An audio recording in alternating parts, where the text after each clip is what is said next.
officially begins, and I'm telling you, Friday is all about getting into the weekend. And how best do you get there? By getting conversation starters. There's no need for you to get into that family gathering, family meeting, or even getting closer to your friends. And of course, you don't have stories at Kwachapia. Trendsetters it is, using the hashtag TTTT. And of course, I'll be your host, Brian Aseli, most bankable host here on NTV. Without much ado, I'd like to welcome my panelists. I don't know whether to call them pundits, but I'll see your futa. No, we're analyzing Mchezo ya Maisha. Mchezo ya Maisha. Mchezo ya Life. Without much ado, I'd like to welcome on my extreme left, his name is Kwach. What up? There's no other Kwach nowadays. It's just him. The other one was promoted to higher glory, to oversee us. And of course, he's an amazing actor. He's a really serious, very serious social content creator. And you can actually say that he now has over 500,000 followers. Hey, Nicholas. Ametoka kunitoleka for example. Kumbe ni ukweli. Lakini I know social media kumbe siku hizi haimaanishi kitu because 500,000 followers and I still have to write my name on the shirt ndio mnijue. What is this? But did you have a good week? Yes, I had an absolutely amazing week. Yeah. What stood out for you? It's been a quiet week in Kenya. I think hata in Kenya we have those low season days. Yeah. Like hii wiki haijakuwa na mambo mingi mpaka normal things start trending. Hakuna hata scandal. There's nothing happening. Bahati tena kwani ametulia. It's too peaceful. Hata kuwa bahati tena, bahati. Be careful what you wish for. I agree. Atakuja na ingine. It has not ended. Be careful what you wish for. Watch is an amazing man known as Samiro. Samiro is an all-round great gentleman, social commentator. You gotta love everything about his commentary on football. He loves Kenyan football, and of course, unaweza sema pia ni influencer. Of course, he influences your life. I hope you had a great week as well. Of course, I did. Nimeona vitu mingi wiki. I never knew I'd cheer on for basketball apart from football that I love. Nilistuka jana nilikuwa nimefurahia. There's a team. There's a team that's around. Fanyika tu Chelsea kipigwa. Ulijipata hapana. Yo, Chelsea won. It's because there's a team that's around, an American team. Nimelelewa na watu wengi. There's actually a championship going on pale Nyayo. Na ni kubwa mbaya. Mimi sikuwa unajua mimi nilikuwa naona sasa hii game inachezwa mpaka na mkono. Kumbe ni mimi ndo sikuwa naelewa. Unajua ukishinda kufikia maembe unasema hata si tamu. So finally I got to understand it, niko na ile intensity. Bahati mbaya timu yangu KPA wakanyorosha. Ni venye walikuwa na mamluki. They had people from the US. Ikakudivert. Lakini let's not divert our attention from the media queen. She is, you know, one of the best to ever do it. She's the most consistent member of this panel. Youth rep since 2013. Youth leader. You know, if we were to miss a leader, Cindy would be our youth leader. Cindy Ogana, ladies and gentlemen. I am a typical Kenyan. I do not remit power. You know, I don't pass it on. I keep it on. I haven't been on the show since Agwambo died. That is why I'm wearing black. I'm still mourning. So it's still a sad period for me. But it's good to be here. It's valid, actually. Yeah, it is. Valid point. It's not even 30 days. I don't want to get political, but I feel like tulikatizio matanga. If you're supposed to do it like guys from It should have happened like tomorrow. Yes. Like tomorrow. I was looking at guys saying, sasa now it's enough. Wacheni. I'm like, what do you mean it's enough? We were just warming up. We were just warming up. Baba alitufanya. But Baba was wise. Even in his absence, still very wise. Yeah, because otherwise we would have not been moving on. And we will get time to talk about how long you should take to move on from grief because people always try to harakisha you to move on. Bana, it's been 6 months. Kwani bado unalia? Hata wengine hata ni 5 years, 6 years, 10. So it doesn't really matter. Grief inakufanyonga vi different sana. But right now we're going to jump onto the first story. There's a man by the name Raymond Kahuma. Now Raymond Kahuma has 2 world records and they're all related to chapati. Now, get this right. Most recently, he's just lost 1.1 million in an attempt to make the biggest chapati. And this chapati was supposed to be 150 kgs. Apparently, even getting the chapati rolling was a little bit hard because of the kind of paraphernalia that they were using. I don't know if you have footage of that, but it was quite the test. I don't know if you have heard about this story, and what would you like to say about that? Wacha tuanze na Cindy. Maneno ya jikoni. no. Sadie, what are you doing outside the kitchen? 50-50 share. What a woman can do, a man can do. Anyway, so I'm always for guys who want to try. Yes. He wanted to beat the Guinness World Record that's currently being held by a chef in India. Yeah. Of course, that guy won because chapati is actually not a Kenyan dish. Yeah. We borrowed it from Asia. Chapati, so yes. So I think he tried. He did not do a good job, but he was sponsored. So I don't think that 1 point something came out of his pocket. Mm-hmm. I think it was a bright way to market a product. I think it was a great initiative. He's such a foodie. He's a fun guy. Mm-hmm. And he should do it again. If guys are doing jollof rice and getting away with it, why is it when our guy comes, we have to diss him? Have you seen the comments? Just like Kenyans, somebody can't try. In Kenya, you don't try. If you're not good at something, don't do it. Or at least don't do it in public. Exactly. Yeah, we don't. Do you know the day I knew you can't win with Kenyans? Yeah. The day Eliud Kipchoge, one of the greatest of all athletes alive and dead. Not even of one all of time. the greatest of all time. Of all time. Yes. When he lost the race that day when Maskio Kitu ilimfanya alikuwa number 6 on that race, Or number 17. Yes. Was that? No, number 17 is the one for amekuwa consistent on that race. I'm a Kenyan guy. I'm a Kenyan. Tunaongelea haters. Kumbe wako TikTok hapa. Kumbe TTT ya kwanza inamalizanga TikTok. So, but you know, it's true. Yeah. So Kenyans will never forgive you if you attempt and you fail and they're like, tutaiongelelea ama tutaiwacha iende. Afadhali uende. But also, Raymond, I think he's a really, really fun guy. He's so fun. And what I like about him is he's living his life like by his rules. Yes. There's nothing, he's very random with everything he does. Yeah. You go to his YouTube and he's not about lifestyle, he's just about fun. Yeah. He's like a Mr. Beast of East Africa. Yes. He just does anamkanga tu siku moja. Lakini nyinyi mko na fun expensive, right? Yaani niliona process yao mse. Hapo ndo tungepata mtu corrupt angetusaidia. Because upige hesabu useme mafuta tulinunua 200,000. Kwanza wastuke kwanza atake kuiba kidogo.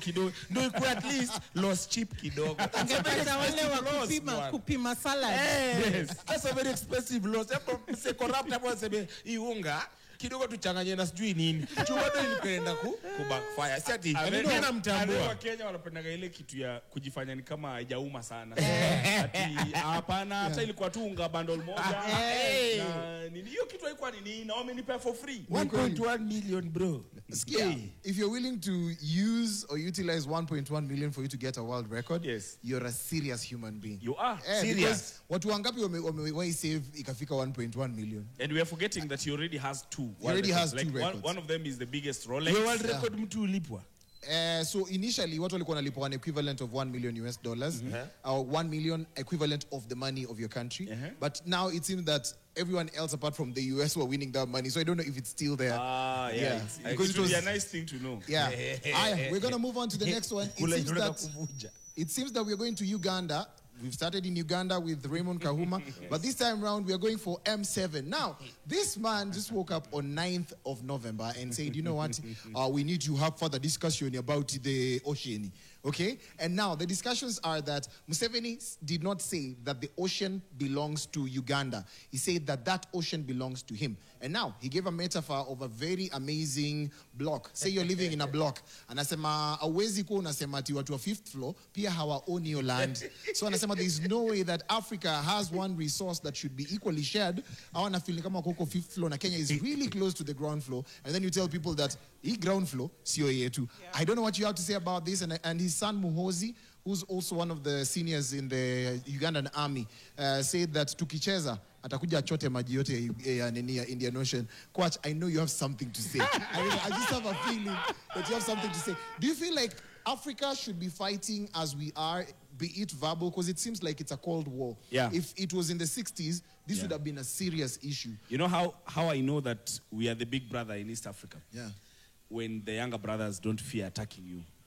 Because what's been happening in the past few months has been, we saw it first with Tanzania, then we saw it again now happening with Uganda, that he does not fear throwing jabs at us because Kenya, being the big brother, will take it.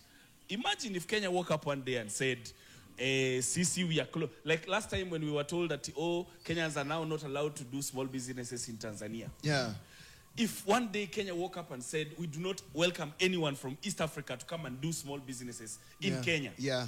We would lose watu wa njugu wote wa jam, vinyozi wote, watu wote wa salon, watu wote wa protector. We would lose so many people who are coming from our East African countries. Of course, I do understand that the context in which the Ugandan president was talking, ilikuwa there's something called international waters, where if a resource is close to you, it does not make it yours alone. That the maritime and whatever, the international water law dictates that we need to share that resource. But just like the example he used, if I'm the one who's living at the balcony, na unakuja kuanika nguo zako kwa hiyo balcony yenye naishi kando yake, lazima utumie rules zangu za viatu ukipita hapa. Ni ukweli. Kando ya nini na mop, hauwezi kanyaga tu. You can't be just coming and unamwaga maji na unatoka na unarudi. No. I have to be the one to set the rules somehow on how you're going to access the resource. And we don't own the entire Indian Ocean. We own only a depth into nautical miles in the waters. Na sijui kwa nini hawaulizi Somali. Cindy. Or Tanzania. Somalia also has the Indian Ocean. I think Tanzania you as well. know, and they have a longer coastline. This is the second Ugandan leader who has challenged, claimed part of our country. Formerly, Idi Amin said Uganda ends in Naivasha. Yes. Kenyatta akamwambia nda kutumia wasichana wa mama wanne bila miraba. I am just like, what is going on with always attacking us? We are very nice neighbors, just like Kwach has said. In terms of diplomacy in the East Africa, I'm not even sure if this song for the East Africa Commission is sung anywhere else other than in Kenya. You know, we incorporate the EAC. We are very welcoming. We are good trade partners. But why are we always being picked on? I don't know if because we're an easy target. I don't know if it's because, you know, there's always that one person in the family who, there's always that one person in the family you know you don't mess with. Yeah. And then there's always that one person in the family who's the scapegoat. So for me, I'm overthinking. I'm like, what is it about us Kenyans? We're always the scapegoat. We're always the ones that countries want to try and test. Okay. Is it that we are too diplomatic? Is it that we are also too subservient when we go to subservient ndio gani pia? Hey, Random Friday. I thought this was the Western Alliance. I thought I'm talking to Maranda students. We are trying to Yala students. Kakamega High School students. Anyway, we always go above and beyond for our neighbors. And that's really good for our diplomacy. But right now, the way our neighbors are treating us, I say we match energy. Hi, so Samiro, I know you have points. We're going to be doing that after a short break. Don't be subservient. Let's emerge on the other half of the break. Touching that remote is being subservient.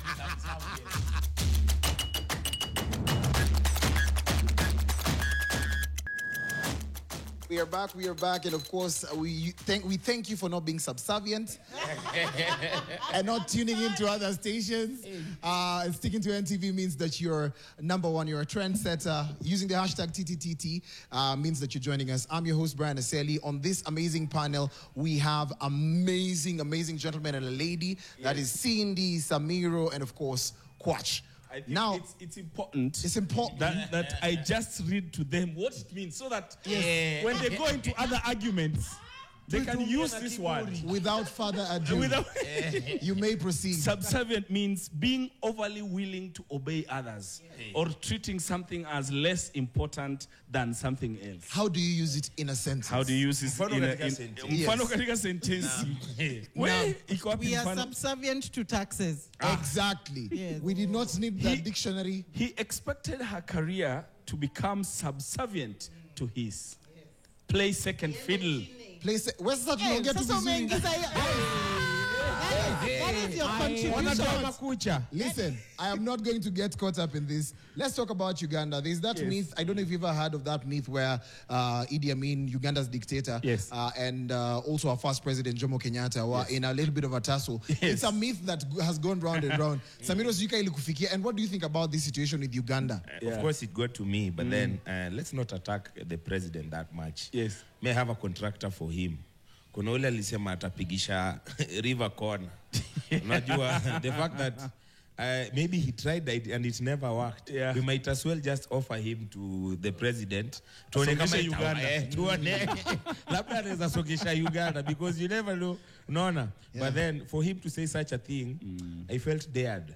Yeah. I felt dared. Nizile za kwani huwa anafikiria ni nani? Yeah, you feel a certain type of way. There were jokes everywhere. There were jokes everywhere. Mpaka watu wanasema tumtumie scouts. Tumtumie G4S. But you get what pathfinders? Exactly. You forget one thing. Yes. Uganda is closer to Western Kenya. Yes. Which is closer to Busia. Yes. And Kisumu. Yes. Wasichana wanne wa Kisumu. Na wawili wa Busia. Don't you think they can calm down this situation? Wewe unajua why do you want to overwhelm them? Kwani watatu tena kuwamaliza. Wasichana watatu hatujajama hata. Hawezi deal na hii diplomatic issue. You know you guys, mimi kitu hata niliogopa zaidi. I'm sorry to say it. It's even bad to think about it. But I am less worried about Museveni and more worried about Muhoozi. Because for me, this kind of statements will be actionable if he's already the commander of the armed forces in Uganda. But if in case he will advance in his politics and get to the helm of the nation, then these are the kind of things he will be referring to.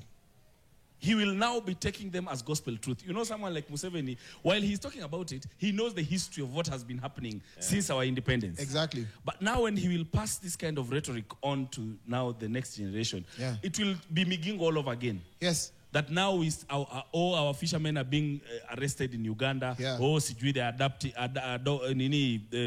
abducting sijui people happy. That's what I'm afraid of. Wacha nikwambie, we've had these issues before. And I remember during Migingo time, tulimaliza na banta. Baba alienda tu akasimama huko Migingo akasema hii ni yetu. Alafu tukamaliza hiyo story.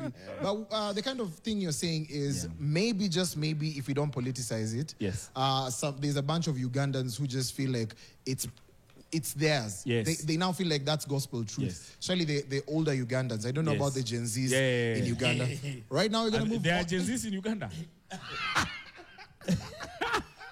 If they are, they are not. I have friends in Uganda, and they were born. No, and they were born in '97. And Museveni said when he was a Gen Z, there's a lot that he did for the country. So we're not going to generalize that. No, me, I look at their leadership and I'm like, akuna Gen Z basi. So.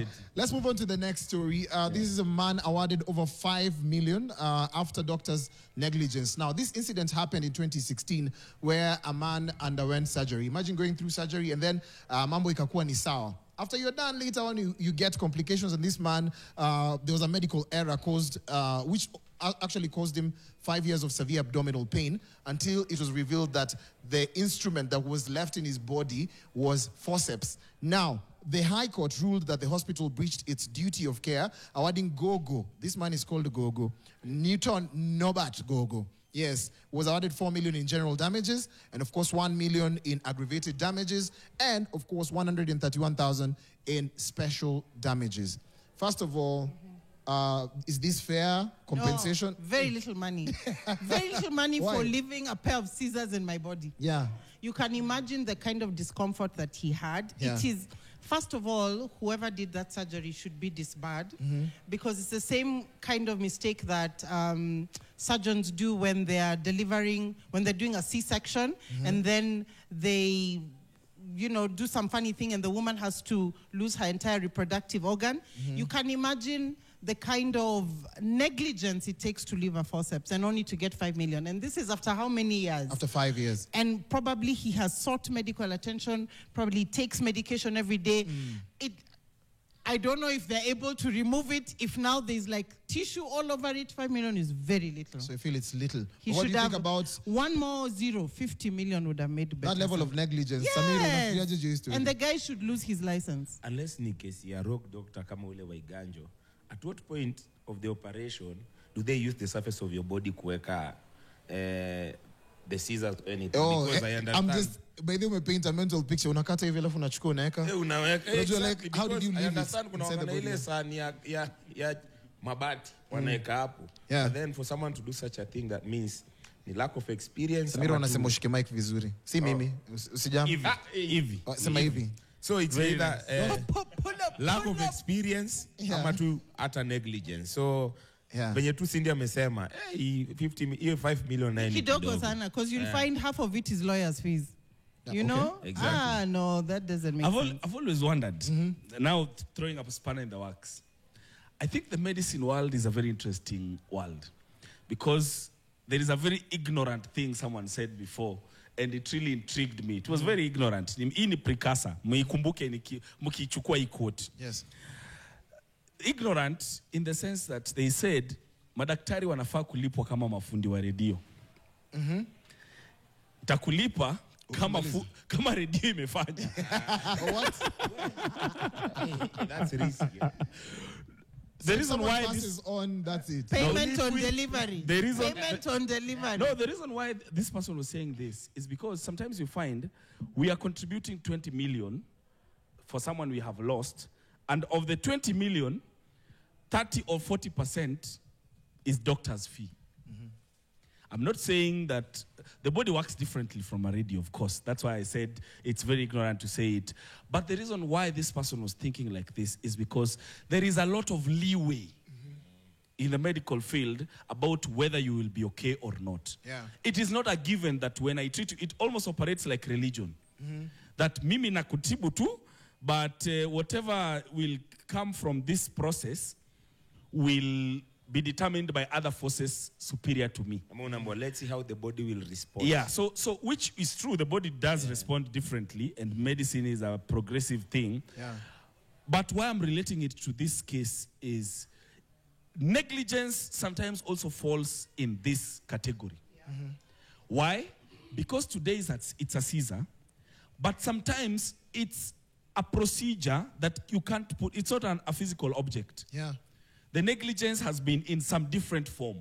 So wewe uko ukifikiria it is your body not responding, kumbe it is what someone did during the procedure that is creating you further complications, and there is no legal redress, or there is no way that you can go about it by saying nikikuja kwa hiyo hospitali nilikuwa naumwa tu na kichwa.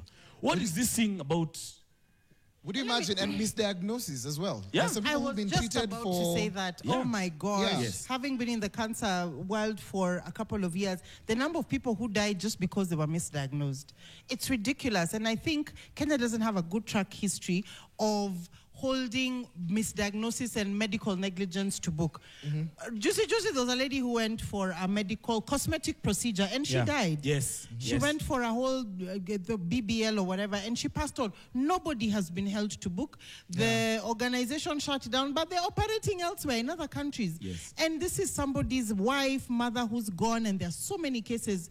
If you go to the medical license board, you cannot even count, but how many have we seen in the news that this doctor has been arrested or jailed or they've lost their license? It doesn't make sense. How can you leave a whole forceps in someone's body? in somebody's body? You know, where and you contested for 5 years. It should have been a 6-month case, open and closed. Where I was raised in Wagai, in Game constituency, there was once a doctor who was acting like a dentist. You know, in the village, every doctor is a general practitioner. They can do everything. Yeah.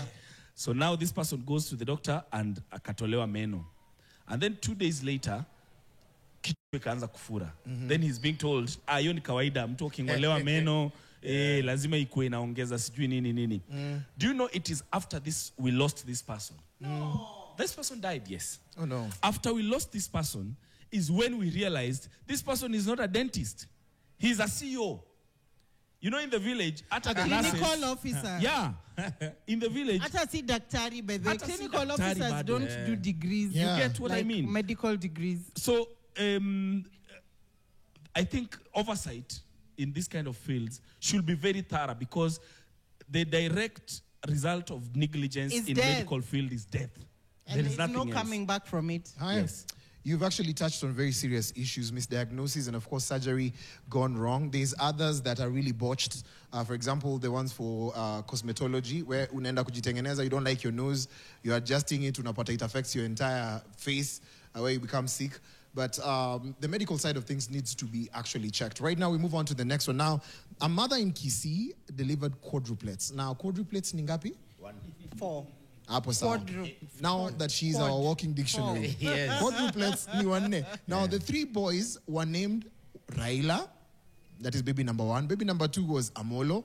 And baby number 3 was Odinga. Now, the baby number 4 is a girl. Guess what her name was?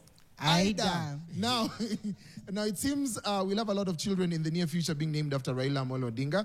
And would you name your kids in such a manner? Munapenda baba? Yes. Wacha niongee. No. Samira is the most Luo of all of us.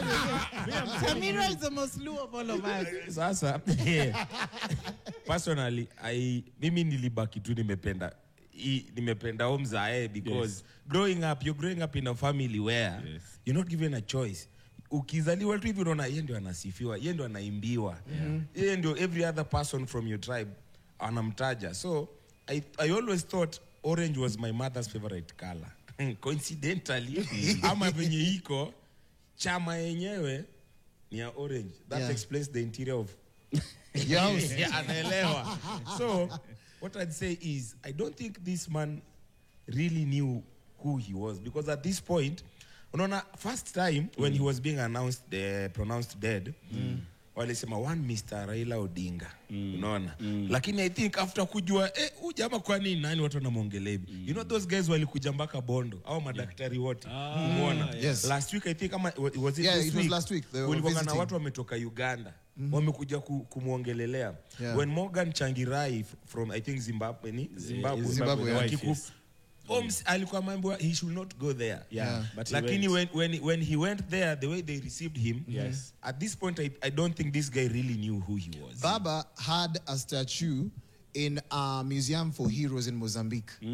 Ilikuwa ni watu wa Frelimo wote, then Baba as a fighter for democracy. So, what do you think? They say that Baba is going to live far much more than he was alive because of the kind of stories that are going to be told about him. There's the philosopher Pilates that says that you live in the physical and you live in the, what's the other form? I'm not spiritual. sure. That after you keep being alive, you keep being immortal. But now, Mimi, I wanted to address a different thing. People why have you asked yourself, why has there never been children named Raila before? They are. Most people do not understand that there are not many, because at the level of which Raila was loved, you know how many people are called Ouko after Dr. Ouko? How many people are called Tom? Robert Ouko. Robert Ouko. How many people are called Tom Boya? Steve Biko. Steve Biko, yes. Nelson The Mandela. reason why this was is Raila was so monumental in our minds.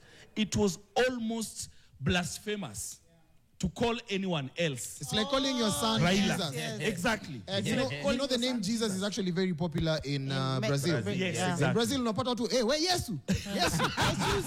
It's the one where they say Jesus. Mnacheza tu ball nasikia, where Kwa Yesu? mahali unapata Jesus anatwangwa makofi. Tunasema Yesu alipigwa. Kila mtu anasema it's relatable. Lakini mimi sipendi vako za Yesu. Jana. Yesu jana biunguzi. So it's the same effect that we do not want to name you Raila. Then uko na tabia za dunia. That all of a sudden ati maze jana maze uski jana Raila alichiu Westi. Raila ali blackout Westi. Raila is not doing well in class. Raila ni biado. Raila mengia forex. Ati Wait, wase. Simtulie. Cindy, what do you have to say about that? It's also a very cultural thing where we come from. For those who are, because we are an international show, the western side of Kenya is very synonymous for people naming their children after somebody famous. I have relatives called Winston Churchill, Diana Ross, Steve Biko, Martin Luther, wako wengi. Fidel. Yes, Fidel even Castro. Patrice Lumumba wako huko kwetu.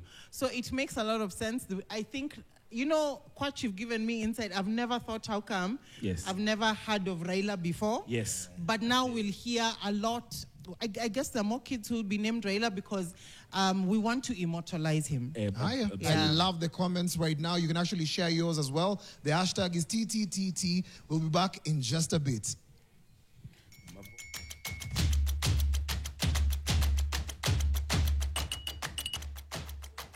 The best show in Africa ongoing right now. We are going to be reading some feedback. And thank you so much for keeping us company using the hashtag TTTT.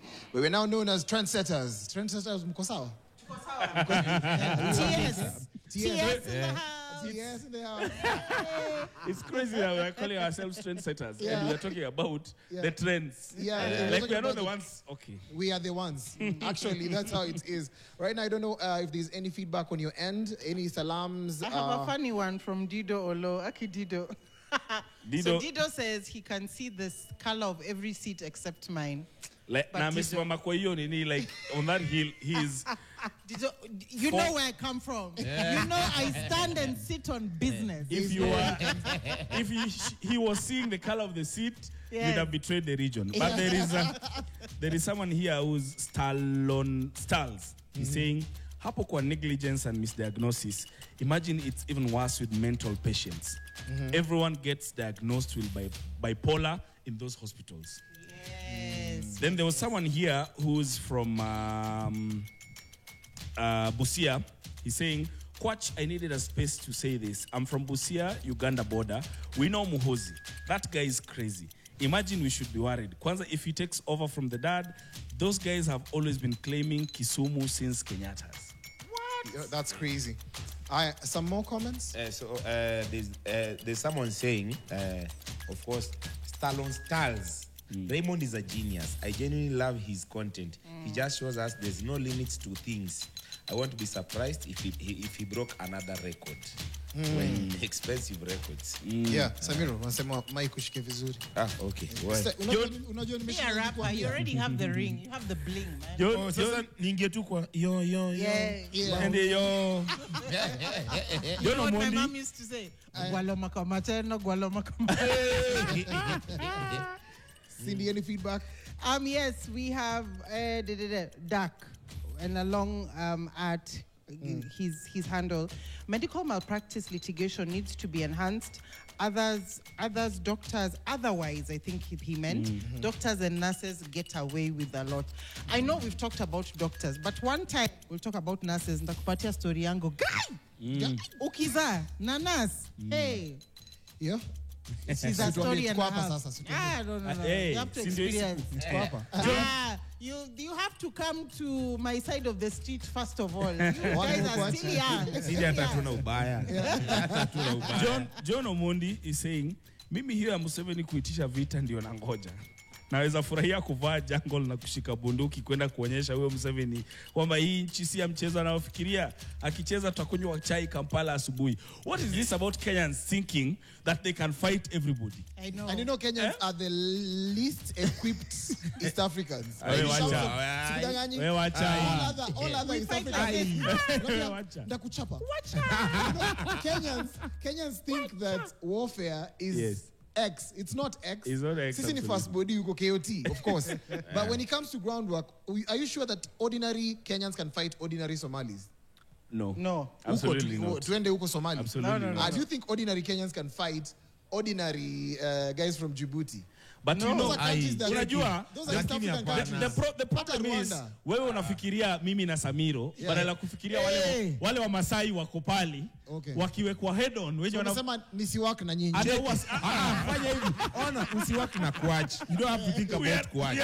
Kuna wenda wazimu tu wenye hawana kazi. Wanatamaningi tu nitasaidiaje hii nchi. Yes. Unasikia? You know the day I knew it was bad. The day when Baba was coming back, Baba Kirudi at the airport. When Lady Maureen sang. Those people were facing live bullets. Yeah. Zinakuja hivi na hao wanaenda hivi. Yeah. So unasema those are the Kenyans we are working with. We might not have the muscle, but we have the spirit. Okay. Yes. Sawa, nimeagree na nyinyi because we are also at the border of Tanzania. Yes. Tukaambia tuwacheni tuvuke kidogo ili tukaonyesha. Wewe tulienda na kiburi tunataka kuvuka Kenya. Nakwambia Kenyans. Now we're going to move closer to Nairobi County. Now Nairobi County is known to have an eatery here or there, meaning we eat a lot of meat, okay? And the county government of Nairobi has moved to ban the use of private utility vehicles, mainly pro boxes, in transporting meat to city markets. Now, the directive announced on November 13th, 2025 by Tom Nyakaba, who's the Chief Officer for Public Health, states that only approved vehicles should carry meat consignments. Now, watu wa Probox ni kama mtaumia kidogo. Speaking during a sanitation exercise in Bama Market, Nairobi, Nyakaba said that the Proboxes will no longer be permitted to transport meat over health concerns. I don't know what you have to say about this. Yes. So earlier on I said I was in the cancer world. I moved to animal welfare. By then mimi mtetezi wa punda. Tunza punda kutunze. What so people don't know. Niko sawa by the it is not offensive. If you know the real, let me tell you, if you know the real characters of a donkey, calling me a donkey is actually not offensive. Okay. But don't call me a donkey. Anyway, here's the thing that people don't know. Yeah. The increase in terms of the reason behind the ban of the Proboxes also comes from a public health scare that a lot of the meat that is being taken to these major markets is actually donkey meat. And these donkeys are being illegally slaughtered in the bush, not for the meat, but actually for the skin. The skin is in high demand. It makes traditional Chinese medication. So people are slaughtering donkeys. We looked at the meat and we said, hey, this thing looks like beef. And if you see a slaughtered donkey, the beef, the chunky parts of the donkey, it looks like beef.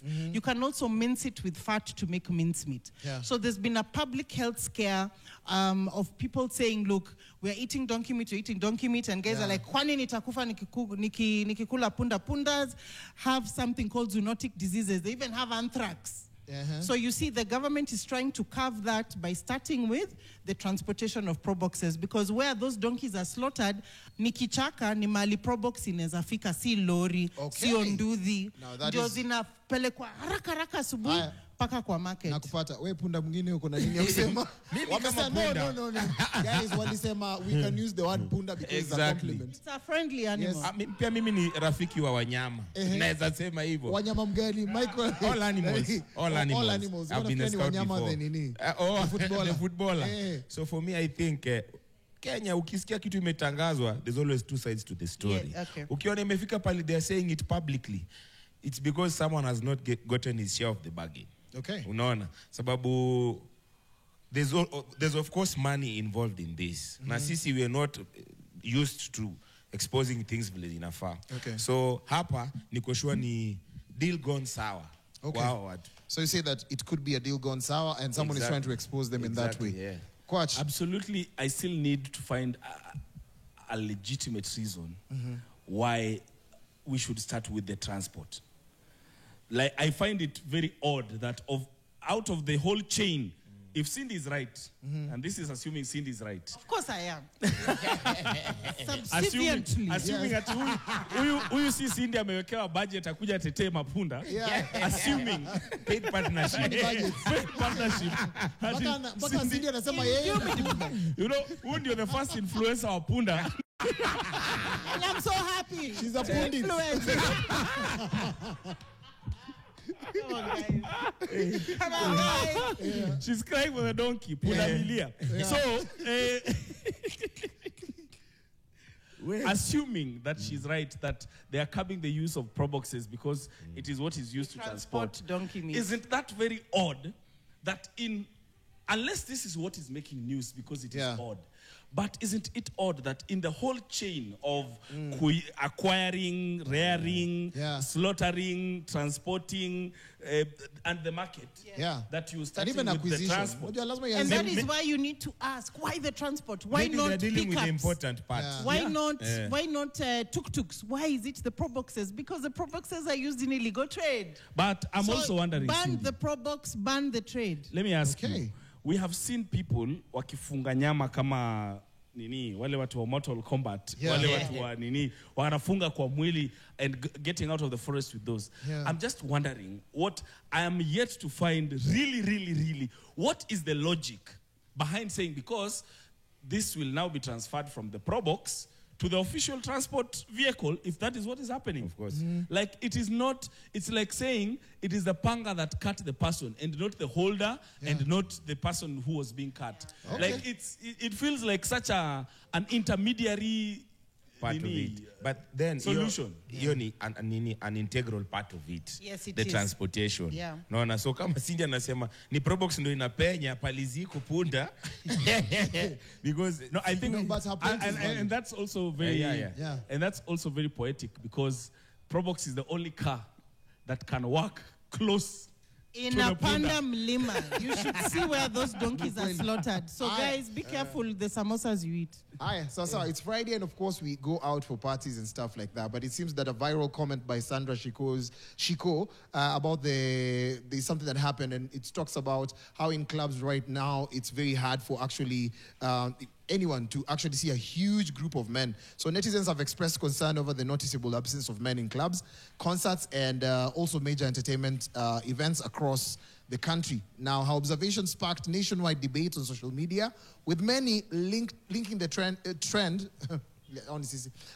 to economic struggles, social pressure, and changing priorities among men. At this point, what did men not used to do? Because Mara, men used to go to war. Men used to do nini. The men used to go to the sasa 20 club. Yeah. Surely sawa basi. 20 club kujiprove. Huko watu wengine wanachafua meza, watu wa kuosha. Watu wa dorime. Wewe jokes tu. Alafu tena hiyo kitu mko katikati ya ngoma yako hapo imeimba dorime na nyimbo very sadistic na inapigwa mara kama 12. Wewe umekuja tu hapo ukunywe soda peke yake uone bola, ama ukunywe bia uone bola. Hiyo wimbo imepigwa pa. Alafu sasa maybe kama ulikomenda hapo ni intentions zako, ukipatana na watu interact, kasichana hapo nini. Mtu wa dorime wewe unasema nini mbele yake? Na unajua dorime moja inagonga kama 100,000. Exactly. Sasa ameletewa dorime 7. I'm being told we are out of time, but real quick. There are 3 things. Yes. Infrastructure, lack of funds, and unfair competition. Attack from neighboring countries. This is why we are not going to the clubs. Exactly. We found cheaper means to the same end. Yeah. Cindy, I don't club. I have no comment. Meaning to Arumba. So that is your struggle, you people. Arumba umesema wanaume wako. Arumba wanaume wako na wananunua, wanachafua meza. Hapo sawa. Thank you so much, gentlemen and lady, for being such a good sport. If you're out there and you love this show, man, thank you so much for supporting us using the hashtag TTTT. Can I say something real quick? Yes. Most of you were not there, but Kimani Mbogwa, the late Kimani Mbogwa, was actually one of the producers of this show back in the day. A couple of years ago, he passed on. I didn't give a chance to give my condolence as one of the panelists who was there.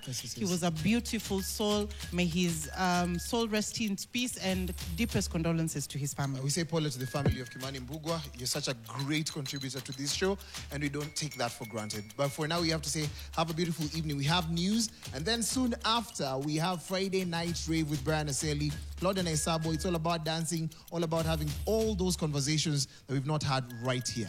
CCR. CCR.